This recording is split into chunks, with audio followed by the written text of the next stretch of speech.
है रिवीजन। यानी मान लो तुम साइंस पढ़ने बैठ रहे हो, कोई भी सब्जेक्ट पढ़ने बैठ रहे हो, तीन चीजें तुम्हें क्लियर होनी चाहिए। तुम पढ़ोगे कहां से? पढ़ोगे कहां से? क्या तुम लेक्चर्स देखने वाले हो, या फिर तुम एनसीईआरटी पढ़ने वाले हो, या तुम दोस्त के नोट्स लेने वाले हो? कहां से पढ़ना है? अपना एक रिसोर्स अपने पास रखो, ढूंढना नहीं है। अगर मेरे लेक्चर साइंस में देख रहे हो तो बस प्रशांत भैया, बस दुनिया जहान तुम्हारा दोस्त मित्र भाई बहन कहां से वीडियो देखता है फर्क नहीं पड़ता। तुम्हें अगर यहां से समझ आ रहा है तुम वही पढ़ोगे, अगर तुम्हें मुझसे समझ नहीं आ रहा किसी और से वहीं से पढ़ोगे। अपना रीड क्लियर कर लो, आर क्लियर कर लो, पढ़ना कहां से। दूसरी चीज, क्वेश्चन प्रैक्टिस कहां से करने वाले हो? दुनिया जहान की किताब लेके बैठे हैं, करना कहीं से भी नहीं है। क्वेश्चन प्रैक्टिस के लिए एक किताब होनी जरूरी है।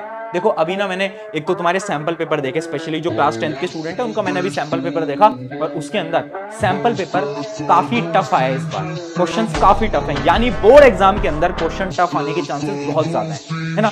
इसी के लिए ऑलरेडी जो हमने बुक बनाई थी ना, वन शॉट साइंस की, एसएसटी की, मैथ की, इंग्लिश की, उन सब के अंदर एक सेक्शन मैंने ऐड करा था जिसका नाम था पुश योरसेल्फ, और उसके अंदर ना मैंने टफ टाइप के क्वेश्चन पहले ही डाल दिए थे, क्योंकि मुझे ऐसा लग रहा था कि इस साल बोर्ड एग्जाम के अंदर पेपर थोड़ा टफ आएगा। तो अगर तुमने नहीं लिया है ना तो तुम जाके ले भी सकते हो, मैं लिंक वगैरह डिस्क्रिप्शन में दे दूंगा। उससे क्या होगा, तुम्हारी जो क्वेश्चन प्रैक्टिस की प्रॉब्लम है ना, ये सॉल्व हो जाएगी। इजी क्वेश्चन भी मिल जाएंगे, टफ क्वेश्चन भी मिल जाएंगे, सारे क्वेश्चन एक ही किताब से। लेकिन अगर वो किताब ले ली उसके बाद कोई और किताब नहीं लेनी, और अगर तुमने ऑलरेडी कोई बुक ले रखी है मत लो किताब, ठीक है? बहुत बढ़िया। अगली चीज, रिवीजन।